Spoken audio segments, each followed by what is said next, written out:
So Lockheed Martin wanted to divest itself from this material at a specific facility that's known to me, that I provided to the Inspector General, like street address, all that shit, right? And the idea was, if they made a catcher's mitt, a security catcher's mitt for this shit, at, most serious SAP possible, the contractor and the other government customer, which was the Central Intelligence Agency, for that specific Lockheed material. And it was shit that they recovered from like the 50s and stuff. And it was like bits and pieces of like hull structure, shit like that. How could so if an aerospace, and I've heard this theory from very informed people, I don't think it's a theory, it sounds true, that if there are crash materials, and apparently there are, those reside in the custody of not the U.S. government, but of contractors that work for the U.S. government, aerospace, defense contractors. Right. McDonnell Douglas, Lockheed, etc. My kids actually ask the same question. And whenever I go on to business trips, I come home, they ask me, how are the aliens? Did I see the aliens? Things like that. So, yeah, do the aliens exist? That's a question for another time. But in terms of what we work on, yes, we do work on classified projects. In the field of ufology, Lockheed Martin, the US's biggest and most advanced aerospace and defense corporation, has been intimately woven with the study of UFOs. From reverse engineering attempts to material storage, Lockheed's name comes up again and again and again, and is specifically name-dropped by credible individuals like David Grush and Gary Nolan, who we just saw. My friends, let's waste no time. I am your host, UAP Gerb, and join me today as we analyze Lockheed Martin's deep history of UFOs and utilize facts and records to uncover this infamous piece of the military-industrial complex's true involvement with the phenomenon. In 2021, late former Senate Majority Leader Harry Reid said during a New York Times interview, quote, "I was told for decades that Lockheed had some of these retrieved materials. I tried to get, as I recall, a classified approval by the Pentagon to have me go look at the stuff. They would not approve that. I don't know what all the numbers were, what kind of classification it was, but they would not give that to me." Before we try and uncover what Senator Reid was referencing, let's review some of Lockheed's accomplishments so we understand just how advanced this company is.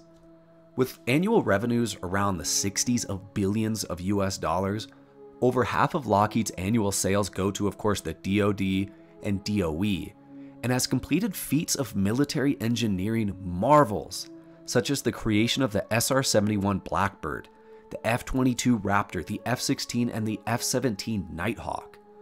Lockheed has also contributed greatly to the space age of man, creating space shuttle propellants, designing manned maneuvering units for spacewalks, and lended key contributions to satellite creations, and much, much more. And we are all deeply familiar with the famed Skunkworks division that is intertwined with DoD special access programs, where top secret projects are conducted that result in vehicles that fly at Mach 3.2 at 100,000 feet, such as the SR-71, or the production of the first stealth fighter in the F-117. But what about projects deeper, or in an even more classified setting than the already shadowy Skunkworks? Lockheed Martin is legendary for having so much lore and whistleblowers surrounding the company's Black division, but with an astonishingly thin paper trail and available evidence. You know me, guys, we will do whatever it takes to critically analyze and separate fact from fiction, but going into this, know that we don't have the same sort of records available to us as we did for Battelle. Lockheed Martin was not working closely with USAF and ATIC to investigate UFOs, and we don't have an exact paper trail of when Lockheed got UAP material or craft, so we will have to do our best to analyze all of the evidence. We'll start by reviewing some of the perplexing claims made by actual Lockheed Martin employees and head scientists, and yes, there are multiple and quite a few to review. Most who are familiar with Lockheed's connection to UFOs know about Ben Rich, the second Lockheed Skunkworks director and the father of the F-117. Just I'm sure as you guys know about his famed 1993 UCLA speech, where he allegedly stated, quote, "We already have the means to travel among the stars. but these technologies are locked up in black projects, and it would take an act of God to ever get them out to benefit humanity. Anything you can imagine, we already know how to do.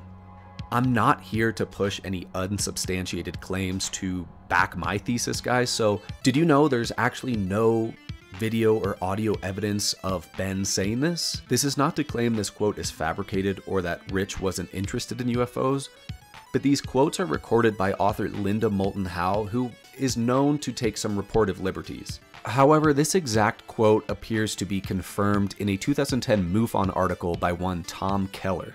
But quite the contrary, on the 10th of July 1986, one John Alexander wrote to Director Rich to expand on his statement of being a quote believer in UFOs. Andrew proposes that there are two categories of UFO and is interested to get Rich's thoughts: man-made and extraterrestrial vehicles. In a response letter, Ben Rich replies, quote, "Dear John, yes, I'm a believer in both categories. I feel everything is possible. Many of our man-made UFOs are unfunded opportunities. In both categories, there are a lot of kooks and charlatans. Be cautious. Best regards, Ben Rich." Guys, please give me a congratulations for being able to decipher that cursive. It was not easy. The only discussion I can find around Rich's mentioned UCLA speech are some remarks made by MUFON director Jan Harzan, who actually attended the conference and can confirm some things that Rich said. He ended his talk with a slide of a black disc zipping off into outer space. And he ended it with these words: "We now have the technology to take ET home." And the entire place broke up laughing. And Tom and I just looked at each other and said, did he really just say that? And are these people really not getting that what he's saying is real? So someone else asked the same question. So finally he said, "Let me ask you a question. Do you think it's possible to travel to the stars?" He asked this of a particular engineer who had asked him a question about his career. And the engineer said, "Well, I don't know, it'd just take a long time to get there." He said, "No, it wouldn't. We found an error in the equations, and we now know how to travel to the stars." So we can't really confirm or deny Rich's supposed disclosure, but we can say that he did have an interest and understanding of man-made versus non-human intelligence UFOs. And next we have Don Phillips, who was an ex-Lockheed Skunkworks, USAF, and CIA contractor who told his story through Stephen Greer's Disclosure Project in 2001. And this is when Greer was still doing largely respectable work to push disclosure. Phillips directly claimed that Lockheed has extraterrestrial technology and, quote, "tremendous technological advances have come from their study." He also claims in his interview with Greer the US military did in fact acquire UFO craft from Roswell. Lockheed, quote, "really did put the technology to work," and Lockheed was intimately involved with anti-gravity research. All of these things Phillips claimed, but frustratingly, vetting Phillips' claimed background with Skunkworks and CIA has proved to be impossible for me. The only mention of Phillips I can find is a paper clipping from July 29, 1965, which confirms Phillips' role in the Air Force as well as mentions him as a graduate of Pierce College. And fun fact, guys, this is the same college that we can actually factually verify Bob Lazar went to. So analyze Phillips' statements as you will. Personally, I view his role with Lockheed from a skeptical lens. I need verifiable proof that his role within the company was legitimate before I can judge more. However, some of the things he says about anti-gravity, Roswell, and reverse engineering UAP technology lines up almost exactly with some of the other gentlemen we're going to hear from. And next, we move on to a controversial but very verifiable figure, Boyd Bushman. Bushman's deathbed claims of working on UAP R&D for Lockheed released in 2014 and have become stuff of legend for UFO researchers. In this video, Boyd states that debris and materials were recovered from crash recoveries, plural, in New Mexico, likely Roswell and maybe the Kingman, Arizona crash. He comments on the company's work with anti-gravity and states his work on UAP craft concluded that these craft contain 3 key elements in their makeup: telluride, germanium, and palladium. Worthy to note is that these materials Bushman suggests comprise UAP could be used to create a thermoelectrical/photovoltaic generator with a semiconductor and capacitor, as pure germanium was the first metallic material to become a superconductor in the presence of an electromagnetic field. Palladium is crucial to capacitors, and telluride alloys have thermoelectric or photovoltaic properties. This isn't crucial to know, you don't need to be a material scientist, but this sort of material science lends some credence to what Bushman claimed. Please feel free to view the whole testimony. Of course, the video will be in the description, but I want to focus on Bushman himself. Boyd is a verified senior specialist and top secret SCI SAP cleared employee that served in Lockheed Department 610-8, the Special Programs Division. In 1999, Bushman came under FBI investigation for suspicious foreign contact. Lockheed became concerned about the potential of Boyd sharing sensitive information with what appears to be contacts in Prague, and it's unknown if all of this contact was UAP related or not. But from our investigation, it looks like Boyd was contacting members in Prague to learn more about anti-gravity. Bushman was awarded numerous patents, including, strangely, in 1997, a patent for a device that creates a magnetic monopole beam that emits, pulses, levitates, degausses, stops electronics, and separates materials. Monopoles currently are not proven to exist in the public or physics sector and are an incredibly interesting topic. I recommend checking out this video by PBS Spacetime if you want to learn more about magnetic monopoles. But Boyd was the real deal, right?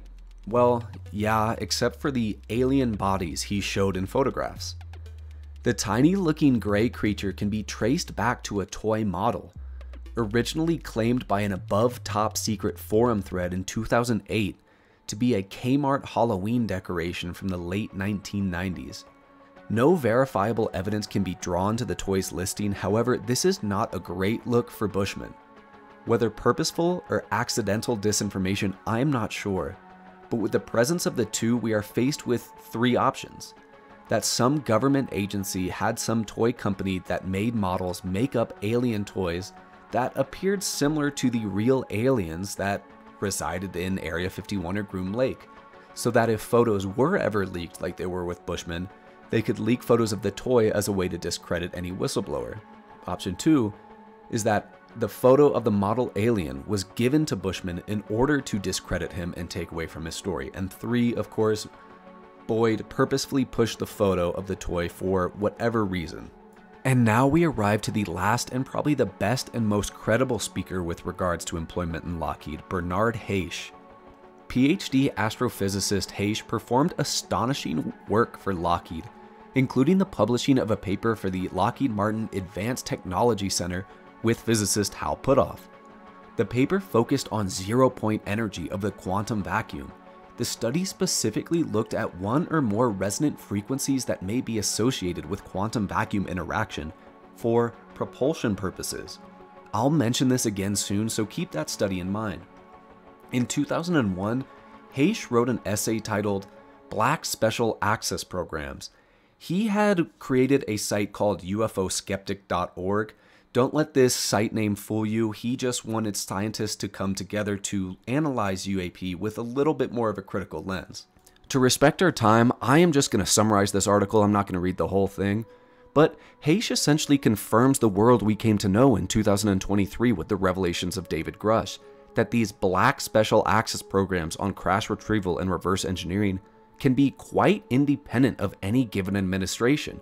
And it's unrealistic to think that Freedom of Information Act requests and even presidential administrations can penetrate and read into these programs. That over time, these black budget programs become extremely independent. And to trace their origin, instead of intelligence, they most likely fall under the Office of the Undersecretary for Defense for Acquisition, Technology, and Logistics. What is even more astounding, however, are the comments Haisch made to the public in 2018 after the existence of ATIP was revealed to the American public. He said, quote, "The following is conjecture. Sources tell me that this is merely the tip of the iceberg. A group of 4 related but separate unacknowledged SCI programs tracing back to a 1947 Truman Memorandum still exist and were housed as of the 1990s, guys remember the Wilson Davis Memo and the reorganization of SAPs in that time, and major aerospace companies such as, for example, Lockheed, TRW, Raytheon, Aerospace Corps, etc. These would be expensive programs since the cost of secrecy can be several times higher than research. The ATIP program has no relation to these four, much better funded, deep, black ones. Indeed, the black programs collectively have budgets in the 10 billion range and up. Topics apparently include both reverse engineering and extraterrestrial biology.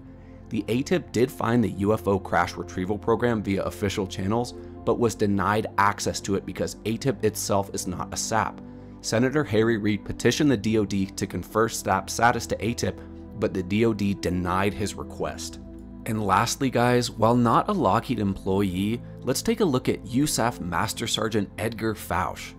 Fouche has made some astounding statements on Lockheed with some really weird evidence to back it.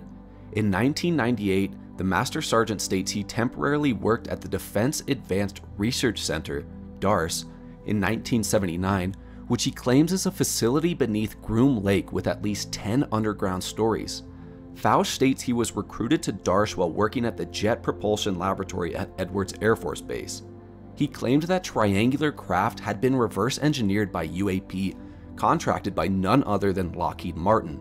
The sergeant coined the now famous term the TR-3B, which is synonymous with human-made reverse-engineered triangular-shaped craft, and states 3 prototypes have been reverse-engineered by efforts at Sandia and Livermore, dating back to the early 1990s, and was the first attempt at a gravity-warping craft. What is truly wild here is we can confirm not only Fouche's military record, but also the fact he was actually stationed at the famed Area 51. Look here, guys. Ed was assigned to Det 3 AFFTC, which is the organization at the Air Force Flight Test Center responsible for operations at Area 51 Groom Lake. But of course Ed's lying because the DARS, the Defense Advanced Research Center, is not part of DARPA, right? Well, look guys, a declassified study from the Advanced Research Project Agency, ARPA, shows advanced aerospace projects were performed by Wernher von Braun's team at the Army Ballistic Missile Agency, ABMA. A draft by the DoD directive shows the ABMA was considered for a transfer into a, quote, Defense Advanced Research Center that would be inherently linked to JPL. It's unconfirmed if DARS was actually created and if any advanced aerospace concepts from von Braun made their way there, but look guys, DARS is actually a theoretical place. As mentioned by Bushman, Haisch, and Phillips, Lockheed has engaged with some incredibly strange and exotic technologies that appear like they're straight out of science fiction. Can we confirm any of this work like anti-gravity or strange propulsion methods? Well, in 1955, physicist Lou Whitten states that he was recruited by one George Trimble, the current VP for Aviation and Advanced Propulsion Systems at the Glenn L. Martin Company. The Glenn L. Martin Company eventually evolved into Martin Marietta, which merged with Lockheed in '95. Anyways, Whitten states that he was recruited into the Research Institute for Advanced Studies, the RIAS. Whitten stated that Trimble recruited him to help develop anti-gravity, and in 2013 actually stated that the team discovered techniques to harness anti-gravity in this project. Whitten suggested several ideas were tested, including utilizing an isotope of bismuth, but he does not expand on this. And shocking enough, we actually have the journal evidence to prove that this research took place. And if you want to see Lou Whitten talk about this, look at the link I've provided and go to about an hour 49:22. The anti-gravity rabbit hole runs deep, way deeper than the discussion by Bushman, Phillips, and Fouche. I'll cover this in another time, guys, because the anti-gravity starting in about 1955, this research is fascinating. But remember how I mentioned in 1998, Haisch and Puthoff published a paper on zero-point energy in the quantum vacuum? If you don't know, real fast, zero-point energy is the lowest possible energy level or ground state in a quantized electromagnetic field which interacts with a physical system of particles. In a quantum vacuum, vacuums must always crackle with fluctuations in the quantum field that fill it. These never-ending fluctuations imbue every field with some minimum amount of energy known as the zero-point energy. Guys, you don't need to pay attention to that. Just know that this is pretty breakthrough stuff, but theoretically impossible 0-point energy. But if you look to 2017, inventor Salvador Pais and the Naval Air Station were awarded a patent for a similar concept for a triangular-shaped craft that utilized specific frequencies to interact with the quantum vacuum and generate anti-gravitic capabilities. Sounds like UAP, right? Well, on the 22nd of August 1998, now retired Lieutenant Colonel Ron Blackburn of Lockheed Martin Skunkworks and co-founder of the ATP group at BDM International, was awarded a patent for technology that increased aerodynamic and hydrodynamic efficiency of a vehicle in motion that includes a sketch of a disc. Several years later, Blackburn states on a podcast he reverse engineered the capabilities to eliminate sonic booms at high speeds by using videos of disc-shaped craft he had access to. Guys, think about this. This has multiple of the observables of UAP by Lou Elizondo, the ability to operate in transmedium, remember the hydrodynamic and aerodynamic efficiency, as well as travel at Mach speeds without the presence of a sonic boom. This sounds like UAP technology. Guys, this is a UAP group video, so let's analyze all the documents we can. Believe it or not, Lockheed has had some interesting encounters with official USG record keeping, such as this 1953 UFO sighting where Lockheed test pilots and ground crew observe a flying disc with anomalous acceleration characteristics. 3 men also swore this sighting as testimony. The sighting was submitted to Blue Book, but was never listed again, curiously. And guys, think back to my video on the Wilson Davis Memo, where Wilson Davis states the watch committee of the black UFO crash retrieval and reverse engineering program he discovered within the SAP logs told him they were almost outed due to an audit. Well, check this out, guys. On the 24th of July 1986, the director of the U.S. General Accounting Office, GAO's National Security and International Affairs Division, Frank C. Conahan, testified at a subcommittee on oversight and investigation. Conahan stated that Lockheed exhibited a poor document control system over classified special access documents and had zero oversight from the DoD program office. It was then that the GAO stated the Defense Investigation Service was actually not allowed to conduct the semi-annual inspects of the aerospace contract in question, and 1,460 discrepancies were found in an inventory of 40,000 documents with Lockheed. An estimated 46 documents were destroyed and 17 were transferred out of the company and were never discovered. Guys, this sounds extremely suspicious. The poor document control system of Lockheed and somehow missing 46 documents and a full 1,460 discrepancies. Well, this strangeness and Lockheed's hand in deep special access programs above even DoD oversight does not end here. In June of 2004, former Assistant Secretary of Housing and Urban Development Catherine Austin Fitz wrote a paper titled The Black Budget of the United States. This paper says that, quote, a large proportion of the nation's wealth is being illegally diverted into secret, unaccountable channels to support clandestine, domestic military R&D. She states she discovered evidence that Lockheed Martin information systems were responsible for the obfuscation of justice and may have data on the siphoned DoD funds. Lockheed at this time was one of the subcontractors to IBM as hired by the Pentagon to manage systems that failed a GAO audit. So we have to think, all of this taking place, all of Lockheed's kind of shadiness around DoD and mistracking of funds, are they involved with the audit as spoke about in the Wilson Davis Memo? And to add the icing on top here, guys, in 2000, Commander Will Miller, yes, the same Miller from the Wilson Davis Memo, told attorney Peter Gersten that senior government officials such as a DIA director are isolated from UAP knowledge. Quote, the keepers of the secrets reside in DoD middle management and civilian contractors like SAIC, Boeing, and Lockheed, and are basically the comptrollers who monitor the flow of money to certain classified and special access programs. black triangles are a legendary shape of UFO seen for decades, and are the responsible craft behind the 1989 Belgian UFO wave. Well, what if I told you that there's a paper trail of evidence that suggests this black triangle, commonly known as the TR-3B, is actually a Lockheed Martin UAP reverse engineering program called Project Astra or Aurora. The first mention we can find of Aurora is in the Department of Defense's fiscal year 1986 and 1987, where $80 million was planned to be spent on an Aurora program in 86 and $2.3 billion in 87. For reference, this was more than double the cost of the B-2 Spirit bomber.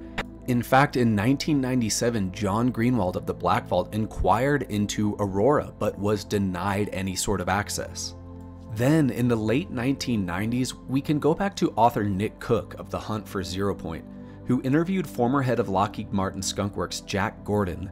While leaving the plant in Palmdale, Nick Cook saw a large chart illustrating the lineage of every Skunkworks aircraft since the XP-80. Past the Dark Star, which is the plane in the film Top Gun Maverick, there was something called Astra, an ultra-high-speed reconnaissance craft that looked triangular in shape, and it looked similar to some of the triangles seen in Belgium in the early 90s. And when Cook asked, Gordon was flustered and denied Astra was anything but an old airliner. And while we're here, let's not forget about the triangle-shaped craft Fouche claimed Lockheed possession was actively reverse engineering at DARS. And do you guys remember the release of the Calvine UFO photo in 2022-2023, which was taken in Scotland and depicts a large triangle diamond-shaped UFO that was referenced by the British Ministry of Defense?